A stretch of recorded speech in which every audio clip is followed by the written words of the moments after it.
शुरुआत कर रहे हैं आज की एक बड़ी खबर के साथ। बड़ी खबर यह है, देश में, पूरे देश में इस वक्त सबसे बड़ा मुद्दा क्या है?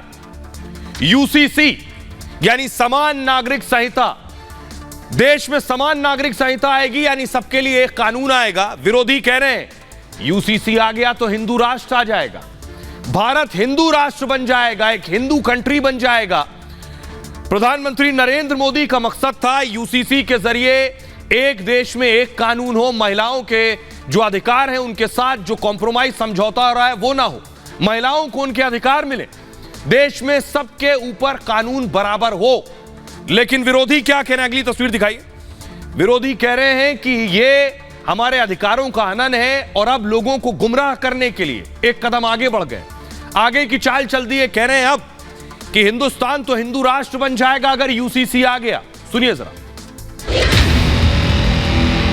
एक घर में परिवार के एक सदस्य के लिए एक कानून हो, परिवार के दूसरे सदस्य के लिए दूसरा कानून हो, तो क्या वो घर चल पाएगा? क्या कभी भी चल पाएगा क्या? फिर ऐसी दोहरी व्यवस्था से देश कैसे चल पाएगा?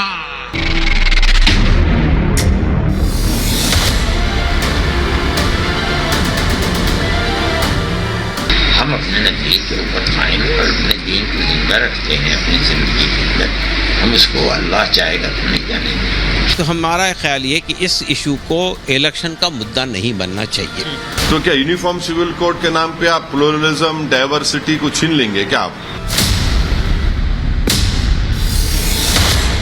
जिस दिन से पीएम मोदी ने एक देश के लिए एक कानून को जरूरी बताया, मुस्लिम संगठनों से लेकर मोदी विरोधी देश को गुमराह करने की मुहिम में लग गए। कोई यूसीसी को धार्मिक आजादी का उल्लंघन बता रहा है तो कोई मुसलमानों के साथ दूसरे धर्मों को भी नुकसान पहुंचाने की दलील दे रहा है। हम सबको अपने अपने मज़हब पर अपने रोज़मर्रा की ज़िंदगी में जो अमल करने की आज़ादी है वो आज़ादी बरकरार रहनी चाहिए। लिहाजा मुल्क में किसी भी किस्म का कोई भी यूसीसी की ना पहले ज़रूरत थी और ना आज है। अब बड़े बड़े अर्थशास्त्री अमर्त्य सेन यूसीसी विवाद में कूद पड़े और हिंदू राष्ट्र को लेकर लोगों को भटकाने का काम कर रहे हैं। और समान नागरिक एक कानून एक देश के लिए क्या कहना चाहिए? होना चाहिए एक बिल, एक देश एक कानून के लिए कुछ कहना चाहिए? एक देश होना चाहिए। धन्यवाद। सवाल यह है यूसीसी के नाम पर मुसलमानों को क्यों डराया जा रहा है जबकि यूसीसी में सभी के लिए एक कानून बनना है।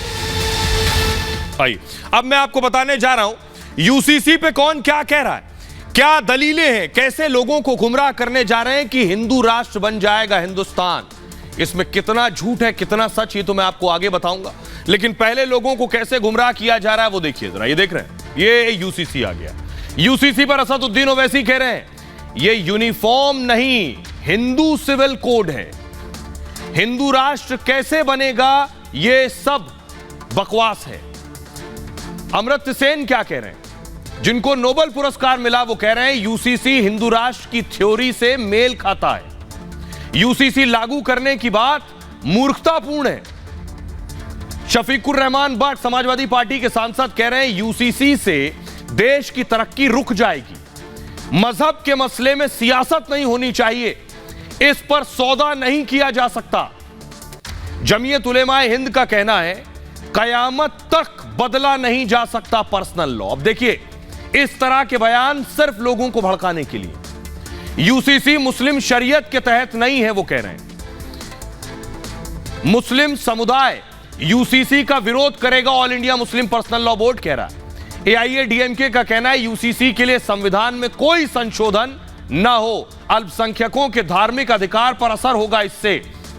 ये सारे बयानात सिर्फ इसलिए हैं कि जिससे लोगों को भड़काया जा सके, गुमराह किया जा सके, ये बताया जा सके कि तुम्हारे सारे अधिकार ले लिए जाएंगे। मैं आगे बताऊंगा इसका असर कितना होगा। लेकिन पहले देखिए एक बैठक हुई, all India Muslim personal law board की बैठक हुई, जो खुद को मुसलमानों का संगठन बताता है। AI all India Muslim personal law board ने क्या कुछ कहा है ये मैं आपको बताने जा रहा हूं। क्या कह रही है सरकार, क्या कहना है all India Muslim personal law board का, क्या दलीलें हैं दोनों की, ये देखिए। सरकार अपना तर्क रख रही है और all India Muslim personal law board अपनी बात रख रही है। प्रधानमंत्री ने कहा था एक देश में दो कानून क्यों? संविधान में सभी के लिए एक कानून की बात है। देश दो कानूनों से नहीं चल सकता है। परिवार के अलग अलग सदस्यों पर अलग कानून कैसे? यूनिफॉर्म सिविल कोड पर लोगों को बहकाया जा रहा है। संविधान में सभी के लिए समान अधिकार की गारंटी होनी चाहिए। सुप्रीम कोर्ट ने बार बार कहा कि समान नागरिक संहिता लेकर आओ, लेकिन ये वोट बैंक के भूखे लोग हैं। बीजेपी यूसीसी की पैरवी करती है, पीएम ने कहा। पार्टी का स्टैंड इसको लेकर बिल्कुल साफ है। बीजेपी का यह कोर मुद्दा रहा है हमेशा से। बीजेपी के हर घोषणा पत्र में यूसीसी का जिक्र हुआ है, लेकिन all India Muslim personal law board का कहना है मुस्लिम पर्सनल लॉ बोर्ड इसका विरोध कर रहा है। 74 पन्नों की एंटी यूसीसी ड्राफ्ट तैयार किया है उसके विरोध का, 74 पन्नों का। All India Muslim personal law board ने प्रस्ताव लॉ कमीशन को सौंप दिया। ड्राफ्ट में कहा है यूसीसी की जरूरत नहीं है। यूसीसी मुस्लिम शरीयत के तहत नहीं है। कयामत तक इसमें कोई बदलाव नहीं हो सकता है। पर्सनल लॉ में किसी तरह का बदलाव मंजूर नहीं है। मुस्लिम समुदाय यूसीसी का विरोध करेगा। अल्पसंख्यकों की धार्मिक आजादी खत्म करना चाहते हैं। मुस्लिम कुरान और शरीयत के हिसाब से चलते हैं। पारिवारिक कानूनों का विश्लेषण किया जा सकता है, लेकिन धार्मिक कानूनों में हस्तक्षेप सही नहीं है। यूसीसी से हमारे निजी कानून खत्म हो जाएंगे। 6 महीने धार्मिक बुद्धिजीवियों से इस पर चर्चा हो, धार्मिक अल्पसंख्यकों पर यूसीसी लागू ना हो, मुस्लिम समेत अल्पसंख्यकों को इससे बाहर रखा जाए। सुनिए, अब मैं आपको सुनवा रहा हूं इस मामले में अरशद मदनी क्या कह रहे हैं और कासिम रसूल क्या कह रहे हैं, दोनों को सुनिए। खुली बात है, नतीजा ये है कि हम ये चाहते हैं कि हम मुसलमानों को इनको मजहबी हक को छीन लें। हम अपने नजरिए के ऊपर कायम और अपने दीन को जिंदा रखते हैं अपनी जिंदगी के अंदर। हम उसको अल्लाह चाहेगा तो नहीं जानेंगे कि यूनिफॉर्म सिविल कोड को लागू करने के लिए जो बुनियाद बताई जाती है वो ये कहा जाता है कि एक देश में एक कानून होना चाहिए। हमने ये बात कही है कि ये बात हमारा जो देश का जो कानून है, मतलब हमारा जो सिविल लॉज हैं, चाहे वो आईपीसी हो चाहे सीआरपीसी हो, वो भी स्टेट टू स्टेट डिफ़र करता है। हमारे कॉन्स्टिट्यूशन के अंदर ऐसे कई प्रोविजंस हैं जिसमें लोगों को एग्जेम्पशंस दिए गए हैं। फिर हमने ये बात कही कि काउ स्लॉटर का जो कानून है वो भी तमाम स्टेट में यकसा तौर पे नाफिज नहीं है। इसी तरह हमने ये कहा कि हमारा जो रिजर्वेशन का कानून है वो कानून भी पूरी तरह से स्टेट टू स्टेट डिफ़र करता है। तो इसलिए सिर्फ फैमिली लॉज के अंदर यूनिफॉर्मिटी की बात करना ये बात सही नहीं है। क्या किया all India Muslim personal law board ने इस बैठक के बाद, जिससे मुसलमान इसका विरोध करने लगे जो कानून सरकार लेकर आ रही है? बाकायदा एक चिट्ठी जारी की, महत्वपूर्ण निवेदन, एक क्यूआर कोड जारी किया है। इस क्यूआर कोड के जरिए स्कैन करके लोग अपनी प्रतिक्रिया दे सकें, विरोध दर्ज करा सकें। अब मैं आपको बताता हूं, इस यूसीसी को लेकर बहुत सी अफवाहें, समान नागरिक संहिता को लेकर बहुत से जानबूझकर ऐसी अफवाहें फैलाई जा रही हैं लोगों को गुमराह करने के लिए। आपको बताता हूं सच क्या है और झूठ क्या है, क्या अफवाह है और हकीकत में जो सच है वो आपके सामने। एक अफवाह यह है कि यूसीसी आ गया तो देश हिंदू राष्ट्र बन जाएगा। दरअसल सच है यह कि हिंदू राष्ट्र बनाने की बात पूरी तरह से भ्रामक है। सभी धर्मों के लिए एक कानून होगा। सभी धर्मों में तलाक के अलग अलग नियम है इस वक्त। और ये आने के बाद अफवाह क्या है, देखिए अफवाह यह है कि तलाक का क्या होगा। तो सच ये है सभी धर्मों में अभी अलग अलग नियम है तलाक के। अलग अलग धर्मों में तलाक का आधार भी अलग है। यूसीसी में सभी लोगों के लिए एक जैसा कानून होगा। शादी का तरीका बदल जाएगा क्या? शादी की परंपरा नहीं बदलेगी। यानी जिस रीति रिवाज, जिस तरीके से शादी होती है, हिंदू अगर फेरे लेते हैं, सिख गुरुद्वारे में शादी करते हैं, मुसलमान निकाह करते हैं, इसमें कोई बदलाव नहीं होगा। आपके तौर तरीकों और मजहबी तरीके से जो आप शादी करते हैं वो उसी तरीके से करेंगे, अपने धर्म के हिसाब से शादी करेंगे। हिंदुओं की शादी हिंदू मैरिज एक्ट से होती है। दूसरे धर्मों के लिए अपने पर्सनल लॉ हैं। अब तक यूसीसी से सभी धर्मों के कानून खत्म हो जाएंगे और शादी को लेकर सबके लिए एक कानून बन जाएगा। दूसरा है गोद लेने का क्या होगा। मुस्लिम महिलाएं अभी तक बच्चे गोद नहीं ले सकती। हिंदू महिला बच्चा गोद ले सकती है। यूसीसी से सभी धर्मों में एक जैसा नियम लागू होगा। संपत्ति के अधिकार का क्या होगा? एक अफवाह यह है, हिंदू लड़कियों को माता पिता की संपत्ति में बराबर का हक मिलेगा। पारसी लड़की दूसरे धर्म में शादी करे तो संपत्ति से बेदखल हो जाती है। यूसीसी आने से सभी को समान संपत्ति का अधिकार मिलेगा। ये अधिकार मिलेंगे लोगों को। आइए, लेकिन इस पर देश के लोग क्या कह रहे हैं, वो चाहते हैं क्या यूसीसी? सुनिए। वन नेशन वन लॉ, यह तो हमारे वक्त की सबसे बड़ी आवश्यकता है कि इस देश का संविधान जो सभी लोगों को समान भाव से देखता है, तो हमारे संविधान में वैसा परिवर्तन भी किया जाए। एक कानून सबके लिए बढ़िया है, होना चाहिए। ये समाज और संविधान या समाजवाद काहे के लिए बना था? आज एक संविधान एक समाज कैसे हो सकता है? ये परंपरागत जो चल रहा है इसको हम आप नहीं तोड़ सकते। अरे आज तो मैं कहता हूँ प्रायश्चित करना चाहिए कांग्रेस को, और जिस प्रकार से अरविंद केजरीवाल की पार्टी भी कह रही है और भी दूसरी पार्टियां कह रही हैं कि हम समान नागरिक संहिता का समर्थन करते हैं, तो समर्थन करना चाहिए। हमारा देश का सबसे बड़ा विशेषता ये है कि अनेकता में एकता का प्रतीक है भारत। तो जब अनेकता में एकता है तो एकता हम एक कानून के द्वारा ला सकते हैं। भारत देश में कई धर्म हैं, कई जातियां हैं। कुछ दिनों बाद हमारे मोदी जी कहने लगेंगे कि एक देश एक धर्म, एक देश एक जातियां, तो ऐसा तो संभव नहीं है। बिल्कुल सही है ये कानून। इस कानून का मतलब है कि एक देश एक कानून, जितने समुदाय होंगे, जितने धर्म होंगे, सबके साथ एक कानून रहेगा तो वो ज्यादा बेटर रहेगा। सभी जनता के लिए एक कानून एक लॉ सही है। ये भारत का संविधान जी छठवीं अनुसूची में रीतियों, रिवाजों, परंपराओं को मान्यता दी गई है, आदिवासियों को मान्यता दी गई है। ये सारी मान्यताओं का हनन इस तरीके से जबरदस्ती नहीं करना चाहिए। लोगों को सुन लिया आपने। अब मैं आपको बताने जा रहा हूं 90% लोग ये जानते ही नहीं है कि शरिया कानून क्या है। मैं आपको बताता हूं शरिया कानून है क्या, कहां से आया शरिया कानून। शरिया कानून एक इस्लामिक कानूनी व्यवस्था है, कुरान और इस्लामी विद्वानों के फैसलों से मिलकर बना है। इसे फतवों को मिलाकर भी तैयार किया गया है। इसे जीवन जीने का एक रास्ता माना गया। उस दौर में जिस वक्त कानून नहीं होते थे, लोकतंत्र नहीं होता था, तो उस तरह से चलता था देश। अल्लाह या खुदा की इच्छा के अनुसार जीने की राह बताई गई। शरिया मुख्य रूप से नैतिक आचरण और प्रार्थना को लेकर है। शरिया कानून में एक हिस्सा अपराध से संबंधित है। शरिया कानून में दो तरह के अपराध होते हैं, शामिल है। इसमें पहली कैटेगरी को हद कहते हैं और दूसरी कैटेगरी को तज़ीर कहा जाता है। हद में गंभीर अपराधों को शामिल किया जाता है, यानी कोई गंभीर अपराध करेगा उसमें भी शरिया के तहत सजा है। लेकिन देश में ना कोई मुसलमान, ना मुस्लिम संगठन जो गुमराह कर रहे हैं, ये कोई इस बात पर नहीं लड़ रहे हैं कि अपराध में जो शरिया के तहत सजा दी जाती है वो दे दी जाए। इस पर कोई नहीं लड़ाई कर रहा है, क्योंकि वहां आंख के बदले आंख, सर के बदले सर, चोरी के बदले हाथ काट दिए जाते हैं। इसलिए अपराध में इसकी लड़ाई नहीं है। चोरी करने पर हाथ काटे जाते हैं, कई अपराधों में पत्थर मार कर भी सजा दी जाती है।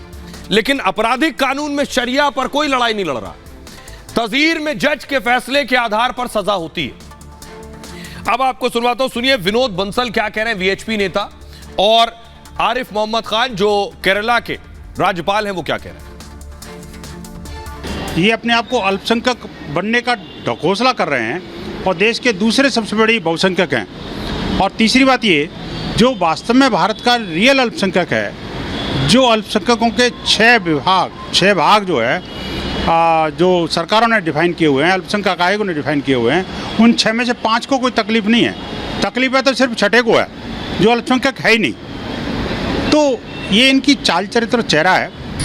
The way marriage is solemnized in Kerala is totally different from the way marriage is solemnized in Uttar Pradesh. Any such law cannot be concerned with the way you solemnize your marriage, your customs, your rituals, your practices. They are not targeted by the law. What it seeks to achieve is uniformity of justice, not uniformity of practice. अब मैं आपको बताने जा रहा हूं कि शरिया पर जो विरोध कर रहे हैं उनसे एक बुनियादी सवाल कि विरोध बेवजह है। यूसीसी पर जो विरोध कर रहे हैं, इसलिए विरोध यह है कि शादी तलाक में शरिया कानून लागू है जिसे पर्सनल लॉ कहा जाता है भारत में, जिसके लिए यह बवाल हो रहा है। वो पर्सनल लॉ है, लेकिन आपराधिक कानून तो शरिया के हिसाब से नहीं है। ये देख रहे हैं तस्वीर, आपराधिक कानून शरिया के हिसाब से नहीं जो सऊदी अरब में लागू है, जो मैंने शुरू में आपको कहा, जिसमें चोरी करने की सजा हाथ काट दिया जाता है, जिसमें सर कलम करने की सजाएं आज भी सऊदी अरब में दी जाती हैं, वो भी शरिया के तहत नहीं है इस देश में, तो किसी को परेशानी नहीं है। लेकिन शादी तलाक शरिया के तहत होना चाहिए। क्यों? यूसीसी शरिया के खिलाफ है कह रहे हैं। तो बैंक में पैसे जो जमा किए जाते हैं, जिसमें ब्याज मिलता है, सूद, ईएमआई पर गाड़ियां लेते हैं लोग, घर लेते हैं, यह भी इस्लाम के खिलाफ है, यह भी हराम है, यह भी शरिया के खिलाफ है। उस पर तो किसी को ऐतराज नहीं होता है, लेकिन शादी तलाक पर ही ऐतराज। नशा करना भी खिलाफ है इस्लाम के, यह भी हराम है, लेकिन लोग नशा भी करते हैं। यूसीसी से इस्लाम खतरे में पड़ जाएगा। कैसे इस्लाम खतरे में पड़ जाएगा? यूसीसी से आने से इस्लाम की जो बुनियाद है, न कलमा आपका कोई रोक रहा है, न नमाज, न रोजा, न ज़कात, न आपको हज पर जाने से कोई रोक रहा है, फिर इस्लाम खतरे में कैसे पड़ जाएगा? यूसीसी से 4 शादी पर रोक हो जाएगी। हिंदुस्तान में जितने मुसलमान हैं उसमें 1.9%, यह भी 2011 का आंकड़ा, मुसलमान 1 से ज्यादा शादी करने वाला परसेंटेज 1.9 है। यूसीसी से तलाक में मुश्किल होगा। यूसीसी में तलाक को लेकर सभी धर्मों को एक जैसा अधिकार होगा, महिलाओं को भी उतना अधिकार होगा। अब समझिए इससे परेशान कौन लोग हो रहे हैं, किसे डर लग रहा है कि उनकी दुकानें बंद हो जाएंगी। सुनिए क्या कह रहे हैं इस पर मौलाना खालिद रशीदी। है कि यूसीसी का मसला सिर्फ मुसलमानों का नहीं है, बल्कि तमाम कम्युनिटीज़ से रिलेटेड ये मसला है। और बहुत सी कम्युनिटीज़ ऑलरेडी इतने दिनों में और बहुत सी ऑर्गेनाइजेशन इसकी मुखालफत कर चुकी हैं। लिहाजा 5 साल पहले लॉ कमीशन के सामने पर्सनल लॉ बोर्ड ने भी और दूसरी तंजीमों ने अपनी बात रखी थी, और लॉ कमीशन ने ये राय दी थी कि मुल्क में अभी यूसीसी की कोई ज़रूरत नहीं है। लिहाजा 5 साल बाद फिर ये एक्सरसाइज शुरू हुई है, तो फिर हम लोग अपनी बात लॉ कमीशन के सामने रखेंगे। सरकार इस पर एक्शन में, सरकार ने बाकायदा ग्रुप ऑफ मिनिस्टर्स बना दिया है, मंत्रियों का समूह। कई मंत्री एक ग्रुप में शामिल किए गए हैं जो यूसीसी पर काम करेंगे। कौन कौन से मंत्री हैं, किसे क्या ड्यूटी दी गई है? 4 बड़े मंत्री हैं जिन्हें काम पर लगाया है प्रधानमंत्री नरेंद्र मोदी ने। देखिए जरा, ये 4 वो मंत्री हैं। मोदी सरकार ने यूसीसी की दिशा में यह बड़ा कदम बढ़ा दिया है। यूसीसी पर सरकार ने अनौपचारिक ग्रुप ऑफ मिनिस्टर्स बनाया है। जीओएम का मतलब मंत्रियों का समूह है, और इसमें सरकार के 4 वरिष्ठ मंत्री शामिल हैं। ये वो मंत्री हैं। महिला अधिकारों पर स्मृति ईरानी विचार करेंगी। पूर्वोत्तर नॉर्थ ईस्ट से जुड़े मुद्दों पर जी किशन रेड्डी नजर रखेंगे। कानूनी पहलुओं की जिम्मेदारी अर्जुन राम मेघवाल को दी गई है। आदिवासियों से जुड़े मुद्दे पर किरण रिजिजू विचार करेंगे। मंत्रियों के समूह की अगुवाई किरण रिजिजू करेंगे, और बुधवार को इसको लेकर एक बैठक भी हुई है। पूर्वोत्तर के कुछ मुख्यमंत्रियों से भी इस मामले में चर्चा की गई है। कुछ मंत्रियों से अध्यक्ष जेपी नड्डा ने भी मुलाकात की है। यूसीसी पर केंद्र का पहला एक्शन माना जा रहा है ये। आइए अब आपको सुनवाते हैं, सुनिए उत्तराखंड के मुख्यमंत्री जिन्होंने यूसीसी पर लगभग तैयारी कर ली है, वो क्या कह रहे हैं, ओवैसी क्या कह रहे हैं, और पूर्व कानून मंत्री रविशंकर प्रसाद। हम बहुत देर भी नहीं करेंगे और जल्दबाजी में जो है ऐसा काम भी नहीं होगा कि जो है कि कोई ऊपर का नीचे हो जाए, इसलिए बहुत सोच समझ कर उस पर काम होगा। उत्तराखंड देवभूमि है और जो भी काम होता है वो मानवता के लिए होता है, सबके लिए होता है और भगवान की इच्छा से होता है। तो उत्तराखंड में ऐसा काम होगा कि आगे चलकर वो सब जगह चलेगा। सिविल कोड की जब बात प्रधानमंत्री कर रहे हैं, वो यूनिफॉर्म सिविल कोड की नहीं बात कर रहे, वो हिंदू सिविल कोड की बात कर रहे हैं। पूरे जो इस्लामिक रेफरेंसेस है प्रैक्टिसेस के, उसको वो इलीगल ट्रीट करेंगे और पूरे हिंदू प्रैक्टिसेस को प्रधानमंत्री अंडर द लॉ प्रोटेक्ट कर लेंगे। यूनिफॉर्म सिविल कोड, कुछ चीजों के लिए आपको वेट करना चाहिए, ये हमारे मैनिफेस्टो का पार्ट है, तो उसकी एक प्रक्रिया चल रही है, उस प्रक्रिया की प्रतीक्षा करिए। सरकार ने साफ किया है, पुष्कर धामी ने साफ कहा कि कोई हड़बड़ी में नहीं है, कोई जल्दबाजी में नहीं है, इसलिए सरकार भी इस पर जल्दबाजी में नहीं है। आपको बताऊं, यूसीसी के लिए केंद्र पूरी तरह से तैयार है, लेकिन सरकार कोई हड़बड़ी के मूड में नहीं है। उत्तराखंड में यूसीसी लाने की तैयारी चल रही है। पुष्कर धामी ने प्रधानमंत्री मोदी से मुलाकात की थी। उत्तराखंड का समान नागरिक संहिता का ड्राफ्ट तैयार हो गया है। ड्राफ्ट को लेकर 143 बैठकों का आयोजन किया गया। 24 जून 2023 को दिल्ली में आखिरी बैठक हुई। कमेटी को यूसीसी पर 20 लाख से ज्यादा सुझाव मिले। 2 लाख लोगों से सीधे मिलकर कमेटी ने राय जानी है। प्रधानमंत्री मोदी से धामी ने करीब 1 घंटे तक बात की। मुलाकात के बाद धामी ने कहा, हमें जल्दी नहीं है। मॉनसून सत्र में यूसीसी बिल की संभावना नहीं है। पहले उत्तराखंड में बिल आ सकता है, इसके बाद संसद में बिल लाया जा सकता है। उत्तराखंड इसकी एक प्रयोगशाला के तौर पर हो सकता है, उत्तराखंड एक आधार के तौर पर हो सकता है कि वहां लोगों ने कैसे इसे स्वीकार किया है। आइए आपको बताते हैं यूसीसी किन देशों में, भारत में इसका विरोध हो रहा है। हो सकता है उन देशों में हुआ हो, लेकिन यूसीसी यानी समान नागरिक संहिता, एक जैसा कानून पूरे देश में कौन कौन से मुल्क में लागू है, देखिए। इन देशों में शुमार है पाकिस्तान, सऊदी अरब, मिस्र, नाइजीरिया, इटली, फ्रांस, अमेरिका और मलेशिया। ये वो देश हैं, इसमें सऊदी अरब भी है। शरिया ही अगर लागू है तो वहां समान सभी के ऊपर, हिंदू हो या मुसलमान हो या सिख हो, सभी को उस कानून का पालन करना है। आइए अब आपको सुनवाता हूं देश के लोग इस पर क्या कह रहे हैं, वो सुनिए। आम रूप में अगर देखें, आम जनता के रूप में, कि एक राष्ट्र में 2 प्रधान 2 विधान 2 निशान नहीं होने चाहिए, तो निश्चित रूप से यूसीसी का हम जो है सपोर्ट करते हैं। निश्चित रूप से जब हम इक्वालिटी की बात करते हैं, समान दर्जे की बात करते हैं, तो यूसीसी से तो इससे अच्छी कोई चीज़ हो ही नहीं सकती है। पूरे नागरिकों को जो है समान कानून का दर्जा दिलवाने का काम कर रहा है। ठीक है, यूसीसी बहुत जरूरत है। धार्मिक आड़ में जो माताओं बहनों के ऊपर अत्याचार होता था, उसके ऊपर लगाम लगेगी। संविधान की धारा 44 में इसका पहले से ही वर्णन किया गया है। इसलिए हिंदुस्तान की प्रगति के लिए यूसीसी बहुत ही आवश्यक है। ये जो बात चल रही है कानून चेंज करने की, बाबा साहेब अम्बेडकर ने जो कानून बनाया है वही कानून पे चलना चाहिए। उन्होंने भी सबके लिए एक कानून ही बनाया है। जी, बहुत ही अच्छा कानून है। हमारे हिसाब से इसको बहुत पहले ही लागू कर देना चाहिए था। बिल्कुल, इस कानून को बहुत पहले इस भारत देश में लागू हो जाना चाहिए, लेकिन पूर्व की सरकारों ने कहीं ना कहीं अपनी राजनीतिक रोटियां सेकने के लिए इसको दबा के रखा। आइए खबरों में आगे बढ़ते हैं। आज की एक और बड़ी खबर है, हर शख्स टमाटर से जूझ रहा है आजकल। खबर यह है कि 2.5 लाख के टमाटर चोरी हो गए। टमाटर जितनी रफ्तार से दाम बढ़ रहे हैं, लोग परेशान हैं कहां जाकर रुकेंगे। हर रोज दाम बढ़ रहे हैं टमाटर के। क्यों बढ़ रहे हैं ये आपको बताऊंगा, लेकिन खबर यह है, अगली तस्वीर दिखाइए। हालत यह है कि टमाटर चोरी होने शुरू हो गए।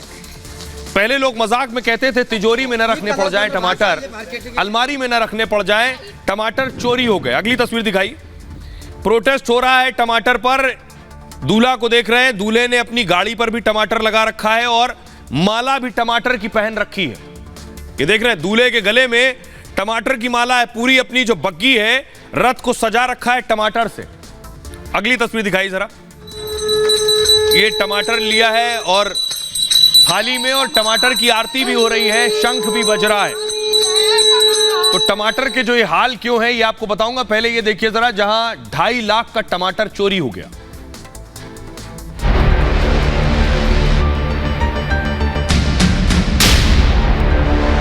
देश भर में महंगा हो गया टमाटर। कहीं 80 तो कहीं 100 के पार पहुंच चुका है। कई शहरों में तो टमाटर पेट्रोल से भी महंगा है। बेशकीमती हो चुके टमाटर की अब लूट और चोरी शुरू हो गई है। महंगाई से टमाटर थाली और किचन से तो गायब हो रहा है, लेकिन अब टमाटर खेत से भी गायब होने लगा है। कर्नाटक में चोर एक खेत से 2.5 लाख रुपए के टमाटर चुरा ले गए। 60 बोरियों में टमाटर लेकर चोर फरार हो गए। महंगाई टमाटर पर इतनी बढ़ गई है कि दुकान पर सीसीटीवी से टमाटर की निगरानी हो रही है। पूरे देश में कुछ ऐसा ही हाल है। आइए आपको बताता हूं देश में टमाटर की कीमत क्या चल रही है, किस शहर में क्या कीमत है, आपके शहर में क्या कीमत है, ये आपको बताने जा रहा हूं। सब जगह अलग अलग रेट है, हर रोज बढ़ रहा है। दिल्ली में लगभग 150 रुपए किलो टमाटर बिक रहा है। नोएडा में 10 रुपए कम है, 140 रुपए। लखनऊ में 102 रुपए किलो टमाटर है। पटना में 121 रुपए दाम है। कोलकाता में 122 में टमाटर मिल रहा है, जयपुर में 120 रुपए किलो टमाटर है, मुंबई में 102 रुपए किलो है टमाटर, बेंगलुरु में 115 रुपए किलो, मुंबई में 102 में है टमाटर, अहमदाबाद में इसकी कीमत है 115 रुपए, हैदराबाद में 121 रुपए किलो है और विशाखापट्टनम में 105 रुपए किलो, कोच्चि में 119 में है और त्रिवेंद्रम में 121 रुपए किलो है, चेन्नई में 109 रुपए किलो। अगर आप देखेंगे मोटा तो कोयम्बटूर में 120 रुपए किलो है। पूरे देश भर में सेंचुरी पार कर चुका है ये टमाटर। आइए अब मैं आपको सुनवाता हूं जो लोग खरीद रहे हैं टमाटर वो क्या कह रहे हैं। जब लोग बाजार जा रहे हैं टमाटर खरीदने, जो 2 किलो खरीदते थे वो 1 खरीद रहे हैं, जो 1 खरीद रहे थे वो आधा किलो खरीद रहे हैं। सुनिए। पूरी तरह से बिगड़ गया किचन का बजट। मतलब देखिए, अब टमाटर को खाने के पहले, सलाद का आइटम है लेकिन खाने के पहले सोचना पड़ रहा है, अगर बहुत इंपॉर्टेंट है तो ही लो, अदरवाइज अभी फिलहाल के लिए उसको मत लो, ऐसा हो गया है और बिना उसके काम भी नहीं चलता है। टमाटर के भाव इतने ज्यादा हो गए, आसमान छू रहे भाई साहब, कि सब्जी में हमने टमाटर आज लिया ही नहीं है। लगता है कि अब टमाटर को कुछ दिन के लिए छोड़ना पड़ेगा हमें। बहुत फर्क पड़ा। जहां हम लोग पहले क्वांटिटी में लेते थे, थोड़ी सी क्वांटिटी कम करनी पड़ी। जैसे जैसे रेट घटेंगे वैसे वैसे क्वांटिटी बढ़ाया जाएगा, तो दिक्कतें तो काफी हैं। 120 रुपए इस समय रेट चल रहा है, किसी के 130 चल रहा है, तो रेट बहुत ज्यादा है। पहले जहाँ 1 किलो जाता था वहाँ पाव भर में काम चलाना पड़ रहा। टमाटर का भाव पहले सर 25-30 रुपए किलो था, बढ़िया टमाटर। आज टमाटर का भाव जो है वो 100-120 रुपए किलो है। अब आपको बताता हूं कि आखिर ये दाम बढ़े क्यों हैं। वक्ती तौर पर ये दाम बढ़े हैं, कुछ महीने बाद दाम वापस कम हो जाएंगे, लेकिन टमाटर के दाम, न सिर्फ टमाटर के, सभी सब्जियों के दाम आजकल बढ़े हुए हैं। दाम बढ़ने के पीछे वजह क्या है? ये देख रहे हैं बारिश, भारी बारिश से फसल बर्बाद हो गई। टमाटर जल्दी खराब होने वाली सब्जी है, ऐसे में निरंतर सप्लाई जारी रहना जरूरी है। सप्लाई कम हुई, खपत ज्यादा हुई, इसलिए बढ़ गए दाम, एक वजह। दूसरी वजह गर्मी की मार है। रबी के सीजन यानी दिसंबर जनवरी की फसल पर गर्मी की मार पड़ी। दक्षिण भारत में लीफ कर्ल वायरस ने फसल को नुकसान पहुंचाया। महाराष्ट्र में सर्दी कम पड़ी और मार्च अप्रैल में ज्यादा गर्मी हो गई। इससे महाराष्ट्र में टमाटर की फसल पर ककड़ी वायरस का हमला हो गया। पैदावार कम, मांग ज्यादा, इसलिए दाम बढ़ गए। अगली वजह है कम दाम। मार्च अप्रैल में हुआ क्या, टमाटर की खेती से जुड़े किसानों को एक झटका लगा। थोक बाजार में मार्च में टमाटर की औसत कीमत थी 5 रुपए से 10 रुपए किलो, जबकि मई में किसानों को 2 रुपए 50 पैसे से 5 रुपए प्रति किलो टमाटर बेचना पड़ रहा था। कम कीमत के चलते किसानों ने फसल खेत में छोड़ दी क्योंकि उन्हें दाम नहीं मिल पा रहे थे। मंडी में टमाटर पहुंचा नहीं, इसलिए दाम बढ़ गए। 2 साल नुकसान हुआ। पिछले 2 साल से क्या हुआ, किसानों को नुकसान हो रहा था। 2020-2021 में टमाटर की फसल बंपर हो गई। कम कीमत की वजह से किसानों की लागत तक नहीं निकली, इसलिए उत्तराखंड, हिमाचल के किसानों ने टमाटर कम उगाए, यानी सप्लाई अपने आप कम हो गई। एक रिपोर्ट के मुताबिक टमाटर सामान्य के तुलना में सिर्फ 30% हुए। नतीजन कम फसल होने से भी टमाटर की कीमत में इजाफा हो गया। कब सस्ता होगा टमाटर, अब यह सबसे बड़ा सवाल है। सभी ये जानना चाहते हैं। जब डिमांड के मुकाबले सप्लाई बढ़ जाएगी, कीमत अपने आप घट जाएगी। अब सप्लाई कैसे बढ़ेगी? खरीफ सीजन के टमाटर जुलाई आखिर में आना शुरू होंगे। कर्नाटक जैसे राज्यों से टमाटर की नई खेप आने लगेगी जुलाई आखिर तक। टमाटर की सप्लाई बढ़ जाएगी तो कीमत अपने आप कम हो जाएगी। उम्मीद है 20 से 25 दिनों में टमाटर की कीमत कम होने लगेगी अपने आप। सुनिए क्या कुछ कह रहे हैं अर्थशास्त्री शरद कोहली। मॉनसून में हालांकि एक नॉर्मल ट्रेंड है, जब भी मॉनसून आता है, गर्मी और मॉनसून के बीच का जो समय होता है और मॉनसून का समय होता है, क्योंकि बारिश की वजह से बहुत सारी फसल का नुकसान होता है। मॉनसून कहीं ज्यादा, कहीं कम, कहीं पर बाढ़, कहीं पर सूखा, इसके कारण से बहुत सारी फसल का नुकसान हो जाता है और सामान की आवाजाही में भी फर्क पड़ता है, यानी कि सप्लाई जो एक राज्य से दूसरे राज्य में होती है वो सप्लाई भी इरेटिक हो जाती है, क्योंकि सड़कों पे या पानी भर जाता है या वो माल वहां से आसानी से जा नहीं पाता है या उसकी प्रोडक्शन कम की वजह से दूसरे राज्यों को सप्लाई नहीं हो पाती। तो मानसून में कीमतों का बढ़ना एक आम बात है। ये कीमतें आपको जब मानसून सितंबर तक धीरे धीरे पीछे हटने लगता है तो ये कीमतें सर्दियां आते आते या ऑटम के बाद स्टेबलाइज होती दिखती हैं। लगभग हर साल में ये पैटर्न दिखा जाता है। किसी किसी साल में ज्यादा या कम हो सकता है पर कुल मिला के सब्जियों की कीमतें हर साल बढ़ती हैं और फिर घटती भी हैं। अब बात हो रही है टमाटर की कीमत की। सभी सब्जियों के दाम आसमान छू रहे हैं लगभग। उसके पीछे वजह है बाढ़ बारिश, लेकिन बाढ़ बारिश से केवल टमाटर महंगा नहीं हुआ है। ये देख रहे हैं, अस्पताल भी तालाब बन गया है। ये है नीतीश बाबू का राज, दरभंगा। फुल स्क्रीन लीजिए जरा। दरभंगा में देखिए मरीजों का हाल क्या है अस्पताल के अंदर। और ये हर साल होता है, आज ये पहली बार नहीं, पहली बारिश में हो गया। हर साल की कहानी है। देखिए पेशेंट को, ये अंदर बैठे कर्मचारी पैंट पांव के ऊपर तक चढ़ाकर, मरीज का हाल देखिए अंदर। एक बेड पर 3-3, 4-4 लोग बैठे हैं। पानी भरा हुआ है, डॉक्टर इसी पानी में आता है, इलाज करता है और चला जाता है। ये तेज रफ्तार से विकास की तरफ बढ़ते बिहार की तस्वीर आप देख रहे हैं।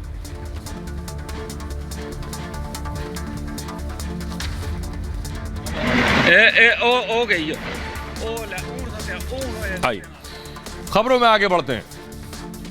एक और बड़ी खबर आज की खबर है, मामा ने जीत लिया दिल। क्या किया मामा ने ऐसा, तस्वीर में आपको दिखाने जा रहा हूं। यह जब खबर आई 2 दिन पहले तो हंगामा हो गया। लोग सोच भी नहीं पा रहे थे, कल्पना नहीं कर सकते थे कि आज के भारत में यह तस्वीर भी हो सकती है। एक शख्स किसी दूसरे शख्स पर पेशाब कर देगा, आदिवासी पर पेशाब करेगा। यह तस्वीर थी मध्य प्रदेश की। तूफान मच गया, हंगामा हो गया। सरकार ने अपने स्तर पर कार्रवाई की, इस शख्स को पकड़कर इस पर रासुका लगा दी। अगली तस्वीर दिखाइए। इस शख्स की गिरफ्तारी हुई है, देखिए इसका नाम है प्रवेश शुक्ला। इसकी गिरफ्तारी हुई, पुलिस ने इसे पकड़ लिया। उसके बाद इसके ऊपर राष्ट्रीय सुरक्षा कानून रासुका लगा दी गई। सिर्फ गिरफ्तारी नहीं हुई। अगली तस्वीर दिखाई। इसके घर पर शिवराज सिंह चौहान ने बुलडोजर चलवा दिया और घर बुलडोजर से ढा दिया गया। दूसरी बड़ी कार्रवाई यह हुई। सिर्फ इतना ही नहीं कि बुलडोजर चल गया, अब वो आदिवासी जिस पर इस शख्स ने पेशाब किया था वो कहां है। अगली तस्वीर दिखाई। उस शख्स को मुख्यमंत्री ने हाथ पकड़ा, हाथ पकड़कर मुख्यमंत्री खुद उसे लेकर आए। देख रहे हैं, कुर्सी पर बैठाया मुख्यमंत्री ने, ये देख रहे हैं, लेकर आए मुख्यमंत्री। यही वो शख्स है जिस पर प्रवेश ने पेशाब किया था। मुख्यमंत्री बहुत अफसोस में थे, इसलिए मुख्यमंत्री खुद उस शख्स से मिले, उसे बुलाकर माफी मांगी उससे। उसके बाद उसे कुर्सी पर बैठाला। सिर्फ एक तस्वीर नहीं, अगली तस्वीर दिखाई जाए। मुख्यमंत्री शिवराज सिंह चौहान ने उस शख्स के पांव धुलाए। देख रहे हैं आप, दोनों पांव उसके धुलाए, उससे माफी मांगी। उसका जो अपमान हुआ है उसके लिए माफी मांगी। राज्य के मुख्यमंत्री ने, राज्य सूबे का जो मुख्यमंत्री, उसकी जिम्मेदारी है अपने राज्य के नागरिक की सुरक्षा, और अगर ना हो पाए तो मुख्यमंत्री ने इस तरह से खुद माफी मांगी। अगली तस्वीर दिखाई। उसके बाद न सिर्फ माफी मांगी बल्कि उस शख्स के तिलक लगाया। देख रहे हैं आप, तिलक लगाया, माला पहनाई, उसका सम्मान किया। अगली तस्वीर दिखाई। इतना नहीं, उसे टेबल पर बिठाया अपने साथ, बराबर सोफे पर, खाना खाया उसके साथ, भोज किया उसके साथ, उसके सम्मान में। अगली तस्वीर दिखाई। और उसके बाद एक पौधारोपण किया उस आदिवासी शख्स के साथ। दरअसल विरोधी ये चाह रहे थे कि शिवराज सिंह चौहान को इस पर घेर लेंगे, लेकिन शिवराज ने बाजी पलट दी। ये रिपोर्ट देखिए।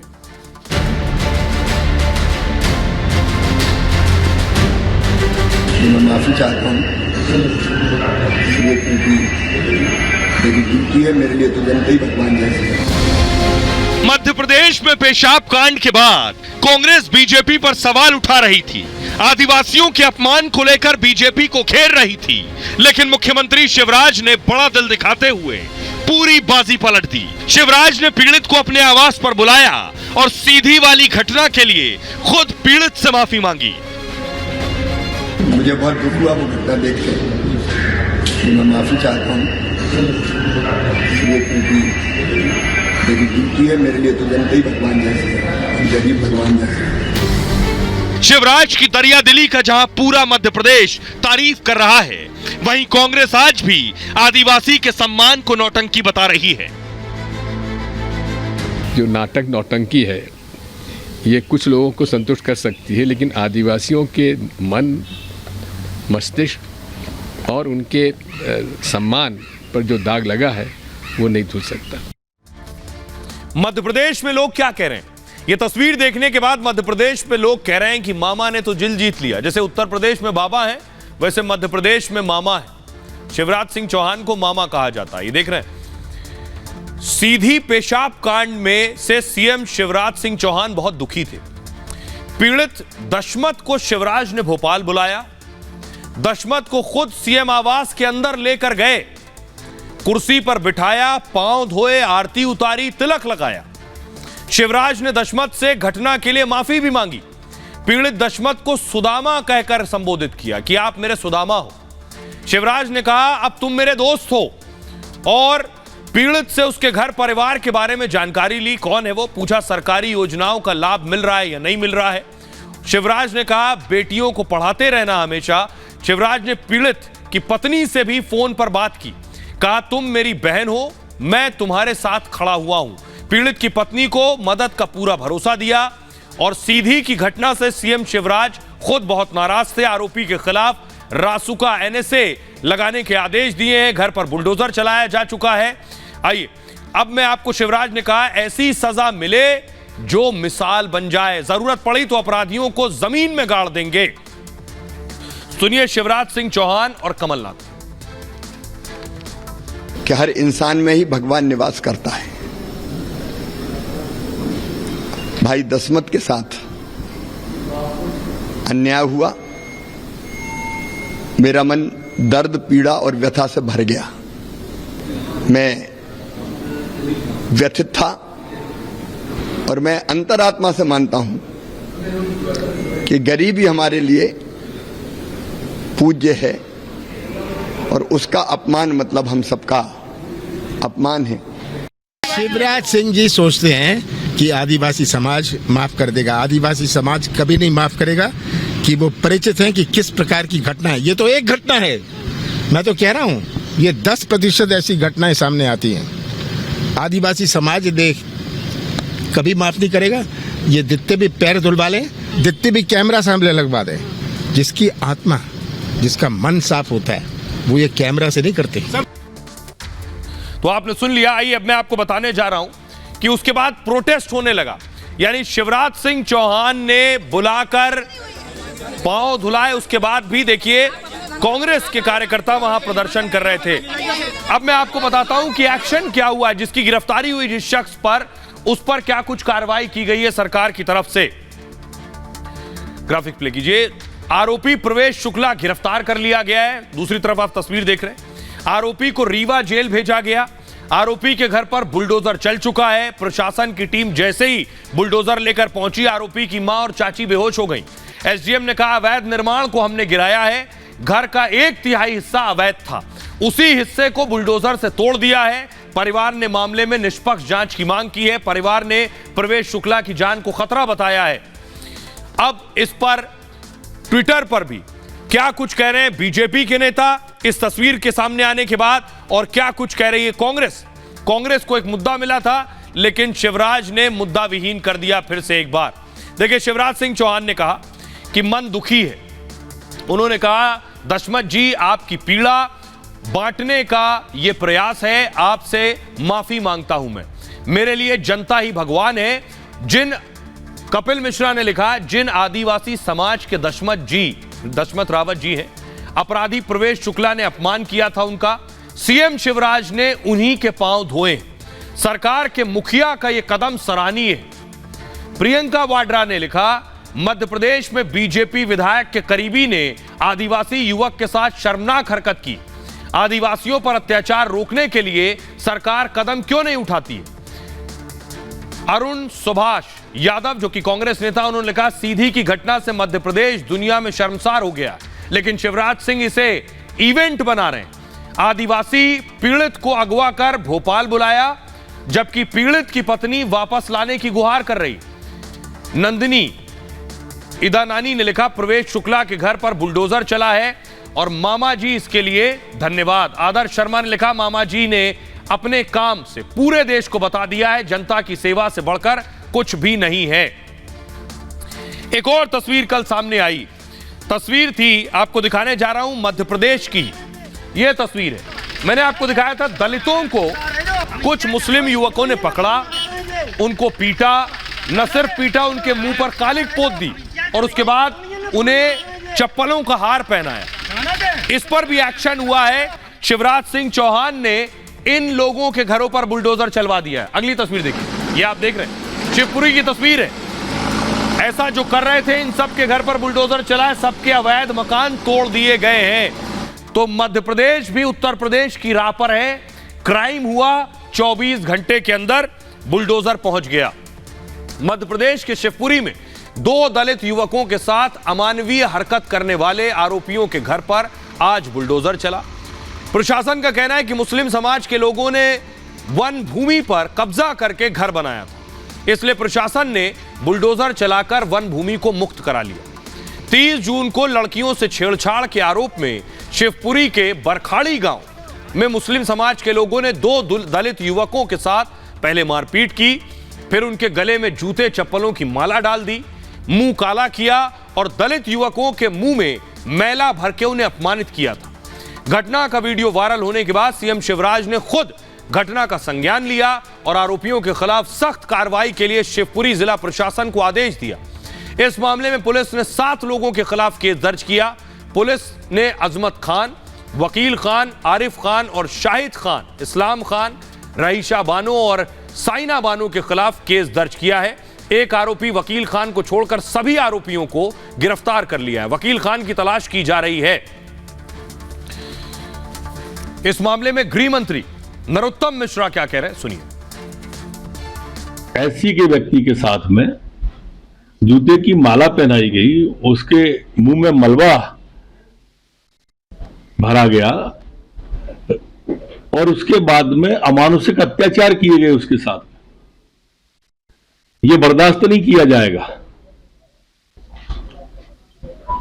गिरफ्तार कर लिए गए लोग और मैंने कहा है प्रशासन को कि इस पे एनएसए की कार्रवाई करें। आइए खबरों में आगे बढ़ते हैं, सियासत की तरफ रुख करते हैं। पिछले कई दिनों से सियासी खबरें जेरे बहस थी। खबर यह है कि महाराष्ट्र में शिवसेना उद्धव की टूट गई, शरद पवार की एनसीपी, अब जो बची कुची कांग्रेस है क्या वो भी टूट जाएगी। ये इसलिए कह रहा हूं मैं कि महाराष्ट्र में पिछले लगभग 2 साल में आप देखेंगे जो उठापटक हुई है वो किसी दूसरे राज्य में नहीं हुई। एनसीपी टूट चुकी है। अब कहा यह जा रहा है कि कांग्रेस की बारी है। जरा रिपोर्ट देखिए पहले।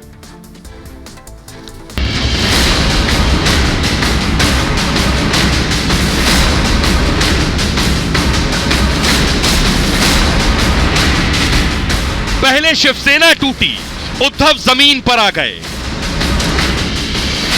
फिर एनसीपी टूटी, शरद पवार की सियासत मिट्टी में मिल गई।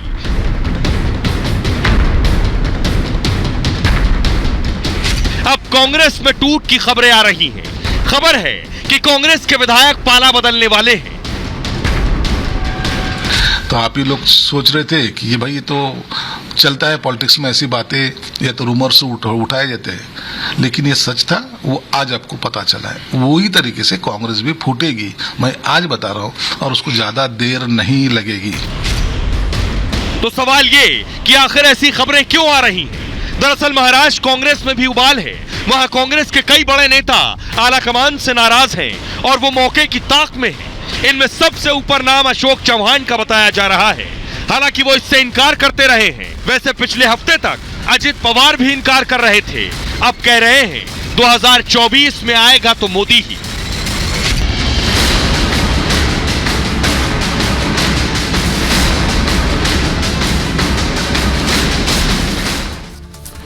तो महाराष्ट्र में क्या एक खेला अभी बाकी है। कांग्रेस हो, शिवसेना हो उद्धव की, या फिर एनसीपी हो, तीनों से आज एक बड़ी खबर निकल कर आई है। बड़ी खबर क्या है ये मैं आपको बताने जा रहा हूं। बड़ी खबर, सबसे पहले कांग्रेस की हम बात करेंगे। कांग्रेस में क्या हुआ? कांग्रेस में यह हुआ है, महाराष्ट्र कांग्रेस में टूट की आशंका जताई जा रही। कांग्रेस में इसे लेकर जबरदस्त घबराहट है। इसे रोकने के लिए लगातार बैठकें हो रही। यह बैठक प्रदेश अध्यक्ष नाना पटोले कर रहे हैं। कांग्रेस आला कमान की नजर भी महाराष्ट्र पर है। कांग्रेस के एक एमएलए पर नजर रखी जा रही है और शिवसेना एनसीपी में टूट के बाद यह डर काफी बढ़ गया। शिवसेना शिंदे गुट के बयान ने यह चिंता और बढ़ा दी है। शिवसेना ने कहा है कांग्रेस में टूट रोकना इस वक्त मुश्किल है। महाराष्ट्र कांग्रेस में टूट जल्द होने वाली है। खबर है कि 17-18 विधायक तैयार हो चुके हैं टूटने के लिए, लेकिन उन्हें 2/3 आंकड़े का इंतजार है। महाराष्ट्र में कांग्रेस के 44 विधायक हैं। अब देखिए शिवसेना पर अपडेट ये, शिवसेना उद्धव गुट भी खतरे में है, यानी बचे कुचे जो विधायक हैं वो भी जा सकते हैं। उद्धव के 40 विधायक पहले जा चुके हैं, बाकी बचे विधायकों में कई भागने को तैयार हैं। खबर है कि 13 में से 6 विधायक नाराज चल रहे हैं और ये विधायक बीजेपी और शिंदे गुट के संपर्क में। इस बीच शिंदे गुट को लेकर भी अफवाहें चल रही। खबर यह है कि शिंदे गुट के विधायक भी नाराज हैं। यह नाराजगी ताजा घटनाक्रम को लेकर भी है, क्योंकि अपना हक न मिलने का डर है। हालांकि शिंदे ने इस बात से इनकार किया है कि ऐसी कोई स्थिति नहीं है। सुनिए जरा इस मामले पर क्या कुछ कह रहे हैं शिंदे खुद, क्या कुछ कह रहे हैं और महाराष्ट्र कांग्रेस के नेता क्या कह रहे हैं, सुनिए। बार बार चर्चा करना मेरे ख्याल से उचित नहीं। एकनाथ साहब ही, शिंदे साहब ही मुख्यमंत्री रहेंगे। हमारे सबका विश्वास एकनाथ जी शिंदे साहब के ऊपर है। उन्होंने जो डिसीजन लिया है, जो वज्रमुठ थी महाराष्ट्र में, उसकी परिस्थिति अभी क्या हो गई आपको सबको मालूम है। खबर आप तक कौन पहुंचाता है यह मुझको मालूम नहीं। जिनके पार्टी में अभी कोई नहीं है वो ये सब बबल कर रहे हैं, लेकिन एकनाथ शिंदे साहब के नेतृत्व में सीएमशिप में ही एमपी और एमएलए के चुनाव होंगे। ये तो सब रूमर है, ये अफवाह है। मैं तो कहूंगा कि उनकी जो पार्टी की हालत है वो हालत को देखना चाहिए, उन्होंने आत्मचिंतन करना चाहिए। दूसरे के घर में झांकने से पहले अपना घर साबित है क्या वो देखो। वो तो घर टूट गया है आपके इस ऐसे रवैये से। सरकार जाएगा, मुख्यमंत्री जाएगा, वो तो जब सरकार का शपथ विधि हुआ तभी से वो चल रहा है। लेकिन दिन पे दिन ये सरकार मजबूत हो रहा है, मजबूत होते जा रहा है। आज 200 के पार हो गए हमारे विधायक तीनों पार्टी के मिलके। आइए तो महाराष्ट्र की हालत देख ली। आज एक और राज्य से बड़ी खबर आई, राजस्थान से। खबर यह है कि राजस्थान में क्या सब कुछ ठीक हो गया। आज एक बड़ी बैठक हो रही थी, क्योंकि सचिन पायलट को लेकर कयास लगाए जा रहे थे कब गहलोत को छोड़कर चले जाएं आखिरी वक्त में चुनाव से पहले। ये आप तस्वीर देख रहे हैं, ये कांग्रेस की बैठक हुई। बैठक में राहुल गांधी मौजूद थे, मल्लिकार्जुन खड़गे थे, सचिन पायलट मौजूद थे, अशोक गहलोत मौजूद थे। सबकी मौजूदगी में बैठक हुई। क्या निकल कर आया ये आपको बताता हूं। क्या सचिन पायलट मान गए? क्या सचिन पायलट अब टेक ऑफ नहीं करेंगे, कांग्रेस छोड़कर नहीं जाएंगे? ये क्यों कहा जा रहा है, आइए आपको बताता हूं। ये तस्वीर आप देख रहे हैं, ये मीटिंग की तस्वीर है। कांग्रेस के लिए ये राहत की खबर है। खबर ये है कि सचिन पायलट मान गए और गहलोत पायलट विवाद अब खत्म हो गया है। कांग्रेस ने ऐसा कहा है। कांग्रेस ने बैठक के बाद इस बात का दावा किया है, कहा है कि पायलट ने सब कुछ आलाकमान पर छोड़ दिया है। आलाकमान ने उन्हें एक्शन का भरोसा दिया है। इसके लिए आज दिल्ली में बाकायदा एक बैठक हुई, जिसमें राजस्थान के 30 नेता इस बैठक में मौजूद थे। सचिन पायलट को भी इस बैठक में बुलाया गया था। अशोक गहलोत भी जयपुर से जुड़े थे इस बैठक में। बैठक के बाद कांग्रेस ने इसका ऐलान किया और सचिन पायलट के चेहरे पर भी मुस्कान दिखी, लेकिन गहलोत ने अब तक कुछ नहीं कहा है। पिछली बार भी इसी तरह का ऐलान किया गया था, लेकिन 2 दिन बाद ही आमने सामने आ गए थे। राजस्थान में कुछ महीने बाद चुनाव होने वाले हैं। आइए अब आपको सुनवाता हूं केसी वेणुगोपाल क्या कुछ कह रहे हैं, सुनिए। We have to win Rajasthan and we can win Rajasthan. But आज का मीटिंग का स्पेशलिटी है, पूरा नेतागण एक ही साथ डिसाइड हो गया यूनिटी के बारे में हम इलेक्शन लड़ना चाहिए। कांग्रेस यूनिटी है। सचिन पायलट आल्सो आज का मीटिंग में था। He spoke very well in this meeting with unity. He also told the meeting that he is also very confident that we are going to win that state. We will fight unitedly. जो पिछली सरकार के corruption के issues थे, उन सब बातों को मैंने और आइए अब आपको बताते हैं 6 जुलाई आज का दिन क्यों खास है। 6 जुलाई इसलिए खास है कि 6 जुलाई 1901 डॉक्टर श्यामा प्रसाद मुखर्जी का जन्म हुआ था आज के दिन। एक बड़ी वजह, 6 जुलाई को ही 1935 में बौद्ध धर्मगुरु दलाई लामा का जन्म हुआ था आज के दिन। 6 जुलाई को ही 1944 में, बड़ा दिलचस्प है, सुभाष चंद्र बोस साहब ने महात्मा गांधी को पहली बार राष्ट्रपिता कहा था। आज ही के दिन 1947 में, 1947 में सोवियत संघ में AK-47 राइफल का निर्माण शुरू हुआ था। 6 जुलाई 1986 में बाबू जगजीवन राम जी का निधन हुआ था। यह वजह जिसकी वजह से आज का दिन खास है। बहरहाल ये भारत की बात है में इतना ही। आप अपना और अपनों का बहुत बहुत ख्याल रखिए। एक छोटे से ब्रेक के लिए रुक रहे हैं, लौट रहे हैं कुछ और बड़ी खबरों के साथ।